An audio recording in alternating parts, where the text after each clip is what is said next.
सुप्रभातम छात्रा। आज हम लोग बहुत ही अच्छा पाठ पढ़ने वाले हैं। कार्य व्यवस्थिति। कार्य अर्थात करने योग्य और अकार्य जो नहीं करने योग्य है, ऐसे कार्य और अकार्य की व्यवस्था। यह पाठ श्रीमद् भगवद गीता से लिया गया है और श्रीमद् भगवद गीता महाभारत के अंतर्गत है, जिसे व्यास मुनि ने लिखा है। और श्रीमद् भगवद गीता भगवान कृष्ण के मुख से निसृत है। ऐसे जब भी हम लोग कहते हैं कि कोई भी परेशानी हो और ऐसे, तो गीता में विषाद योग सर्वप्रथम है, जिसमें अर्जुन हम सभी मनुष्यों को एक तरह से वहां पर प्रस्तुत करता है। उनके अंदर किस तरह के सवाल आते हैं, क्या करना चाहिए, नहीं करना चाहिए। तो वो पढ़कर फिर बाद में ज्ञान योग, भक्ति योग, कर्म योग, ये सब की चर्चा हुई है भगवद गीता में। और कहा जाता है कि जो भगवान के मुख से निसृत है वह गीता सुगीता कर्तव्या के मन ने शास्त्र विस्तरे। यह पाठ गीता के 16वें अध्याय से लिया गया है, जिसमें दैवीय संपदा और आसुरी संपदा की चर्चा की गई है। ये सारी बातें जो भगवद गीता की हैं वो सभी काल के लिए, ऐसा नहीं था कि सिर्फ उस समय अर्जुन के लिए, ये तीनों काल हमेशा के लिए है और सभी देश के लिए, यानी स्थान किसी विशेष भारतवर्ष के लिए नहीं, और सभी मनुष्यों के लिए, हर तरह के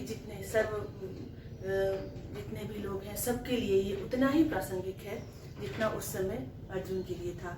ये सभी बातें आज भी हम सभी युवाओं को, सबको जानना चाहिए। और जो संस्कृत नहीं भी पढ़े हैं वो भगवद गीता पढ़ने के लिए संस्कृत पढ़ते हैं, और जो संस्कृत पढ़ रहे हैं उन्हें तो भगवद गीता अवश्य पढ़नी चाहिए। सबके लिए है ये ज्ञान।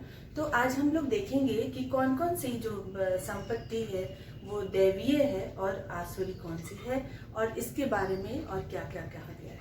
तो आइए पहले आज पढ़ लेते हैं, फिर इसको समझेंगे। अभयम सत्व संशुद्धि ज्ञान योग व्यवस्थिति दानम दमश्च यज्ञश्च स्वाध्यायस्तप आर्जवम अहिंसा सत्यम अक्रोध त्याग शांतिरपैशुनम दया भूतेष्वलोलुप्त्वं मार्दवं प्रियचापलम तेज क्षमा धृति शौचम मद्रोहो नातिमानिता भवन्ति संपदं दैवीम् अभिजातस्य भारत दम्भो दर्पोऽभिमानश्च क्रोधः पारुष्यमेव च अज्ञानं चाभिजातस्य पार्थ संपदमासुरीं दैवी संपद विमोक्षाय निबन्धायासुरी मता माशु च संपदं दैवीम् अभिजातोऽसि पांडव। गीता पढ़ने से एक और बात है, हमारी जो मस्तिष्क की तंत्रिकाएं वो भी बहुत ही मजबूत होती हैं। हमारी वाणी में तेज आता है और विचार शुद्ध हो ही जाता है। हमारे जीवन में एक गीता मतलब एक सुमधुरता आ जाती है। हमें कौन सा कार्य करना है, किस तरह से जीवन सुंदर तरीके से इस जीवन को जीना है, ये सब महसूस होता है। और हर श्लोक की व्याख्या बड़े बड़े विद्वानों ने की है, लेकिन स्वयं आप क्या महसूस करते हैं ये स्वयं पढ़ें और महसूस करें। आज थोड़ा मैं बस अर्थ बता रही हूँ।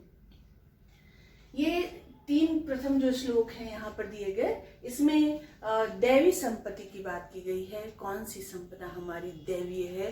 तो सबसे पहले उसमें है अभयम, भय रहित जीवन। कोई भी जीवन में किसी भी प्रकार का भय न हो, ये बहुत ही जरूरी है जीवन में, क्योंकि जितने भी पाप है वो भयवश ही होते हैं। बच्चा सबसे पहले झूठ डर की वजह से ही बोलता है।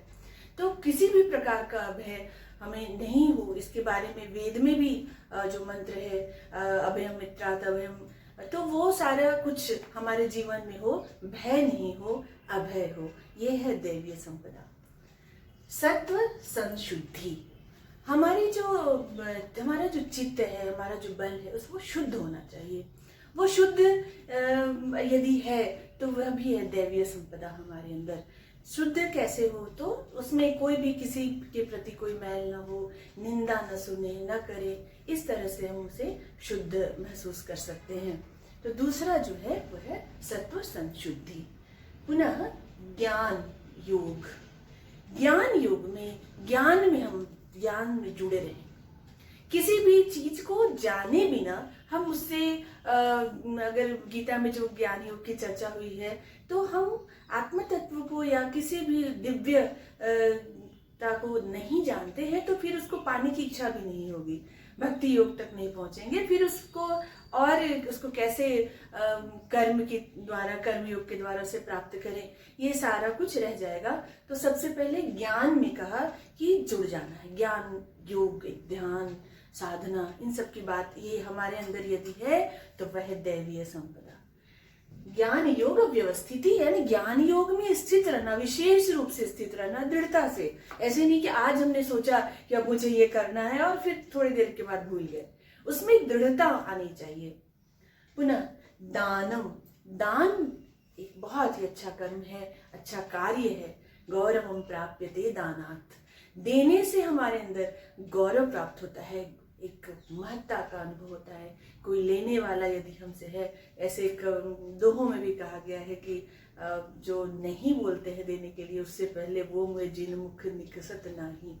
ऐसे जो एक तो मांगना ठीक नहीं है, लेकिन अगर देता है कोई, देने वाला, देना मतलब हमेशा ऐसा नहीं कि धन, धन तो है ही, कोई भी ऐसी वस्तु जो जिसको चाहिए, किसी बच्चे को अगर रो रहा है तो उसको प्यार चाहिए, उसको वो भी अगर हम करते हैं, उसके साथ अच्छे से व्यवहार करते हैं, तो उसे भी कहा जाता है दान। विद्या का दान, कथा के द्वारा किसी को बहुत तनाव में है उसको रिलैक्स करना, कई तरह के दान हम लोग उसमें और आगे जा सकते हैं, लेकिन यहाँ पर देने की बात की गई है, हमारा जीवन देने के लिए हो।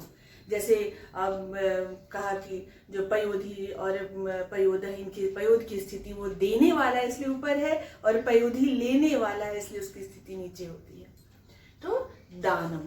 पुनः दमश्च, दम यानी अपने आप को किसी संयम पूर्वक जीवन जीना, कुछ भी जो मर्जी आया किए जा रहे हैं चपलता पूर्वक, ऐसे एक अपना पावर, अपना रिमोट कंट्रोल खुद के हाथ में होना चाहिए, दम। तो ये भी दैवीय संपदा है। यज्ञश्च, यज्ञ की का बात की गई है। यज्ञ तो एक है ही, हवन करना, तो लेकिन सूक्ष्म रूप से हम अपने जीवन में कौन सा किस तरह के कर्मों की आहुति हम दे रहे हैं, वह भी है। यज्ञ का भी बहुत ही विस्तार से हो सकता है, लेकिन अगर हम यहाँ यज्ञ हवन के लिए कर रहे हैं तो वो भी ठीक है, वह भी हमारे अंदर होना चाहिए।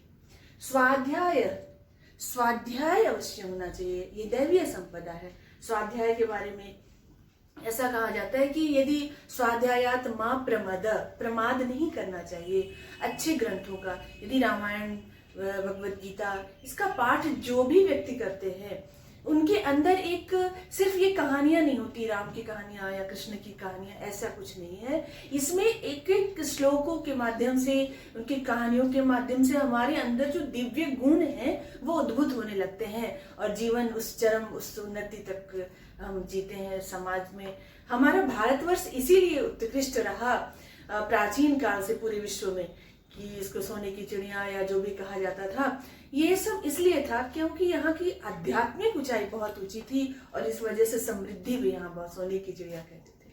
तो ये सब स्वाध्याय की वजह से था, यहाँ पर सब लोग पढ़े लिखे हुआ करते थे।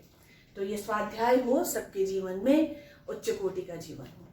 पुनः तप, तप शब्द जो है यहाँ पर तपना, तप को एक सरलता से कहें तो सुख दुख, लाभ हानि, सर्दी गर्मी, सबको सहन करना एक मनुष्य का गुण होना चाहिए। विद्यार्थियों का विशेषकर जो विद्यार्थी हैं उनके अंदर बस ये तुरंत ऐसा लग रहा है, वैसा लग रहा है, वैसा नहीं, एक सहन, तप होना चाहिए।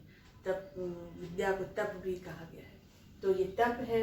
और आर्जवम, एकदम सरलता होनी चाहिए। अगर कोई व्यक्ति सरल है, इसका मतलब उसके अंदर दैवीय संपदा है, वह कोई छल कपट ऐसा नहीं होना चाहिए।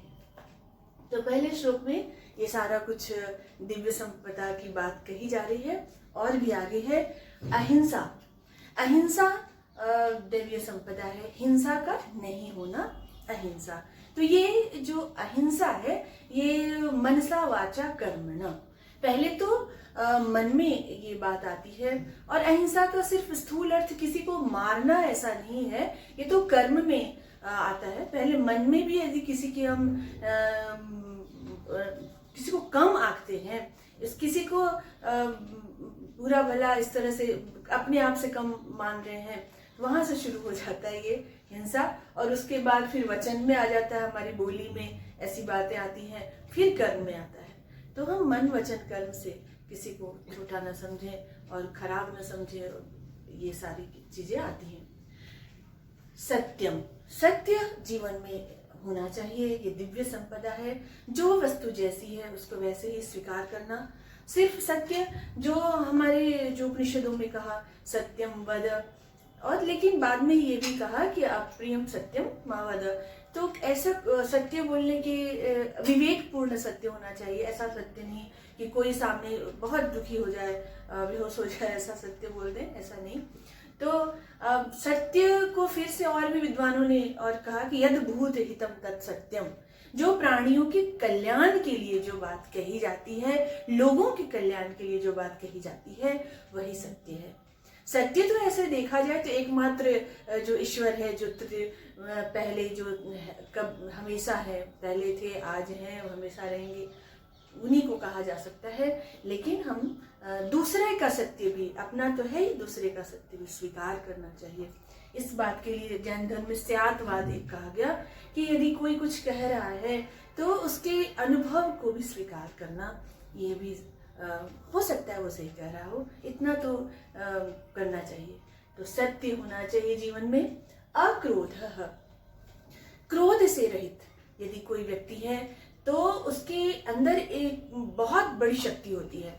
क्रोध हम देखते हैं ऐसे व्यक्तियों को अधिक आता है जो अंदर से बहुत कमजोर हो। तो यदि क्रोध नहीं है तो वह दैवीय शक्ति उसके अंदर है, तो दैवीय संपदा अक्रोध। ये धर्म के लक्षण में भी इन सारी चीजों की बात हुई है। धृति, क्षमा, दमोस्तेयम याद होगा आपको, उसमें सत्यम, अक्रोध, ये सारे ऐसा किसी के अंदर है तो वो व्यक्ति धार्मिक कहलाता है। और एक कहानी में ऐसा आया भी था कि जब चाणक्य के पास ग्रीक से आए हुए कुछ विद्यार्थी आते हैं और बोलते हैं कि आपके देश में इतनी खुशहाली कैसे है, तो उन्होंने कहा था कि ये देश धर्म इसको चला रहा है, धर्म की बात हम करते हैं। तो धर्म ये सारी चीजें हैं, अहिंसा, सत्यम, अक्रोध, फिर त्याग, त्यागपूर्ण जीवन। जैसे चाणक्य का जीवन त्यागपूर्ण, वो चाहते तो वैभवशाली जीवन जी सकते थे, पूरे देश वही चला रहे थे, लेकिन वो त्यागपूर्ण जीवन जी रहे थे। तो हमारे जीवन में बस ये चाहिए वो चाहिए। महात्मा गांधी भी कहते थे कि बहुत सारी जितनी चीजें की जरूरत है बस वही रखना चाहिए। हम अधिक, एक से अधिक अगर हमें नहीं चाहिए तो वो फिर क्यों रखे, किसी और का हक है उस पर। तो वो ऐसा जीवन। शांति अपैशुनम, शांति एकदम शांत जीवन। और अपैशुनम, अपैशुनम का अर्थ है यहाँ पर किसी की निंदा नहीं करना। चुगली करते रहने की आदत बहुत बुरी होती है। कहीं भी कोई आजकल देखते हैं कि दो लोग मिल गए तो किसी और के बारे में वो ऐसे किया वैसे किया, तो ये जैसे ही हम करते हैं तो कहा जाता है कि उसकी सारी बुराइयां हमारे अंदर आ रही है जीवा के थ्रू। तो जीवा के द्वारा जब हमारे उसकी बुराइयां कर रहे हैं तो वो हमारे अंदर आ गई और उसके पास से तो निकल गई। तो ये बहुत ही गलत है विषमता। तो इसको अपैशुनम कहा, ये दैवीय संपदा है। इसके आगे दया, भूतेषु, भूतेषु यानी सभी प्राणियों में दया की भावना होनी चाहिए। और ये हम देखते हैं कि बच्चों में और सभी में बहुत देखने को मिलता है कि थोड़ा भी उन्हें दया, सबके प्रति करुणा, दया, ये किसी के अंदर है तो वो बड़ा धार्मिक कहलाता है, उसके अंदर दैवीय संपदा है। अलोलुप्त्वम अर्थात बहुत लालच वाला जीवन, लोभ पापस्य कारण, ये लालच वाला जीवन नहीं होना चाहिए। जैसे जमा करने की प्रवृत्ति हमारी हटी तो ये लालच भी हटता है। लोभ को तो आगे फिर कहा कि वो नरक का द्वार भी कहा। तो ये लोलुप्त्वम बहुत ज्यादा हमारे अंदर आते रहे, ऐसे ये चाहिए वो नहीं होना चाहिए। मार्दवम यानी मृदुलता, कोमलता, कोमल हृदय होना चाहिए। राम के लिए कहा गया था कि कुसुम से भी कोमल उनका हृदय है। तो ये मार्दवम एक हुआ। ह्रीर चापलम, ह्री का यहाँ पर लज्जा से कोई बुरे कर्म करना है कि इसलिए थोड़ा शर्म होनी चाहिए कि नहीं ये नहीं करेंगे लोग क्या कहेंगे, तो ये भी एक है। फिर अचापलम, बहुत चपलता ठीक नहीं, बहुत चपलता, तुरंत कभी ये कर रहे कभी उछल कूद ऐसा, ये सब अचापलम, ये भी ठीक नहीं है, चपलता ठीक नहीं, तो अचापलम दैवीय गुण है। तेज, क्षमा, ये सारे तेजस्वी जीवन होना चाहिए। तेज, ये इन सब की बात तो तेज आना ही आना है। ऐसे गुण यदि है तो वो जीवन चमकता हुआ होता है। क्षमा, धृति, क्षमाशील, क्षमा वीरो विजयते, क्षमाशील होना। कोई एक अपराध जीवन में हमारे कोई करता है तो कई बार ऐसा देखते हैं कि उसी को लेकर के पूरी जिंदगी दुखी रहते हैं, और वो जो किया वो तो भूल भी गया, चाहे जो, तो क्षमा करते रहना। किसी स्वयं के प्रति कोई अपराध हो गया हो किसी से, तो ये क्षमाशील व्यक्ति बहुत ही शक्तिशाली दैवीय संपदा से युक्त होता है। धृति, धैर्य, ये धैर्यवान जितने लोग हैं, ये धैर्य भी एक बड़ा सद्गुण है। शौचम, शौचम का अर्थ यहाँ पर है पवित्रता, अंतः बाह्य पवित्रता। बाह्य तो पता है स्नान है, पवित्र वस्त्र, ये सब करना, जहाँ रहते हैं वहाँ की सफाई और स्वच्छता, तो पूरी अभी देश में स्वच्छता अभियान है ही, लेकिन अंतः में भी ये बाह्य अगर हो तो अंत होने लगता है। ऐसा नहीं है कि हम अंदर से तो स्वच्छ है ऐसा बोल रहे हैं कि मेरा मन बहुत साफ है, बाहर गंदगी, तो नहीं, ये दोनों ही होना चाहिए। मन में भी स्वच्छता तभी होगी कि हम किसी के प्रति निंदा नहीं करें, तभी अंदर में हमारी प्रसन्नता आएगी, अन्यथा तेरा बहुत दुख टपकता हुआ ही रहता है जो बहुत निंदा करते हैं। मार्दवम नहीं, यहाँ अद्रोहो नाति मानता, अद्रोह, द्रोह नहीं करना, किसी के प्रति बहुत बदला लेने की भावना, वो से आगे जा रहा है तो उसको हमको नीचा दिखाना है, और इस तरह की भावना द्रोह कहलाती है। तो अद्रोह। नाति मान्यता, अति मान्यता, अपने आप को बहुत ज्यादा मान देना, मैं ये मैं वो, ये सब अति मान्यता नहीं होनी चाहिए। तो ये भी दैवीय संपदा है कि बहुत विनम्र होना, इसका मतलब कि जो कुछ भी है वो कृष्ण का या भगवान का ही है, तो सब कुछ।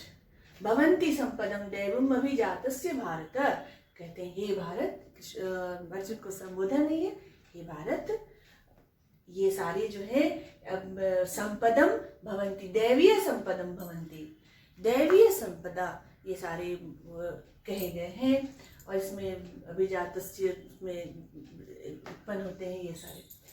इसके बाद कहा कि दंभो दर्पो भी मानश्च। अब अगला जो है वो आसुरी जो प्रवृत्ति है संपत्ति, उसको कहा कि दंभ, सर्वप्रथम जो आसुरी प्रवृत्ति वाले लोगों में ये सारी बातें होती हैं। दंभ होता है कि बहुत सारा जो ये मेरे पास ये है, वो तरह की भावना।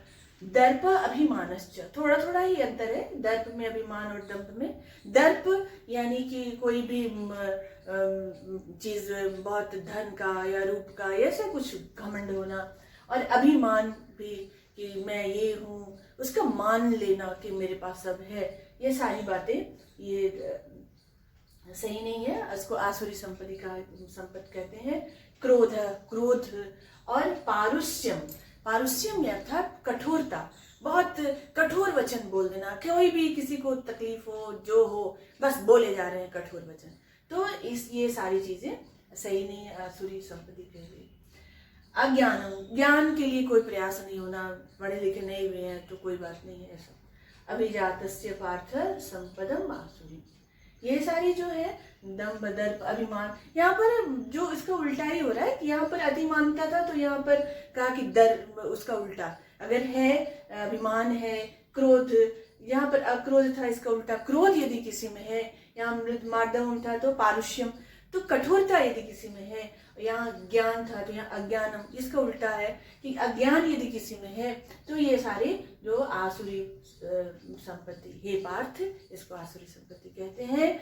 और ये जो दैवी संपत्ति विमोक्षाय, जो दैवीय संपत्ति यदि है जिसमें, तो वो विमुक्त करने के लिए, विमुक्त विशेष रूप से मुक्त, हम लोग सब चाहते हैं किसी बंधन में नहीं पड़े, कोई बंधन में बनना अच्छा नहीं लगता, तो ये मुक्त होने के लिए सारी चीजें जिसमें वो बहुत मुक्त प्रसन्न जीवन जीते हैं, कोई बंधन नहीं, एकदम जीते हैं जीवन को। लेकिन निबंधाय आसुरी मता, ये सारी जिनके अंदर होगा, बहुत क्रोध होगा या बहुत कठोर बोलते होंगे या फिर जो बहुत अभिमानी होंगे, तो वो बंधन वाला जीवन जिएंगे। और ये माना गया है। और फिर वो बोलते हैं पांडव, हे पांडव तुम मां शुचर, तुम चिंता मत करो, क्योंकि दैवीम संपदम अभिजातोसी, तुम दैवीय संपद में तुम्हारा जन्म हुआ, तुम जन्म लिए हो, तुम जन्म के साथ ही इन सारे गुणों से युक्त हो, इसलिए तुम चिंता मत करो। तो ये सारे गुण एक तरह से भगवान उवाच, भगवान हम सबको कह रहे हैं ये सारे गुण तुम्हारे हैं। ये इस तरह से इसको माना जा सकता है, क्योंकि हमारा स्वभाव क्या है ये जानने के लिए कि उसमें हम कितनी देर तक रह सकते हैं। जैसे हम क्रोध में रह सकते हैं क्या काफी समय तक? नहीं रह सकते, तो वो मेरा स्वभाव नहीं है। स्वभाव हम प्रसन्न रह सकते हैं बहुत समय तक, पूरी जिंदगी, तो वो हमारा स्वभाव है। तो ये कहते हैं भगवान कृष्ण। तो इन सारी चीजों का हम ध्यान रखें कि हमारा व्यवहार कैसा हो। इसके आगे के श्लोकों को हम फिर बाद में पढ़ेंगे। धन्यवाद।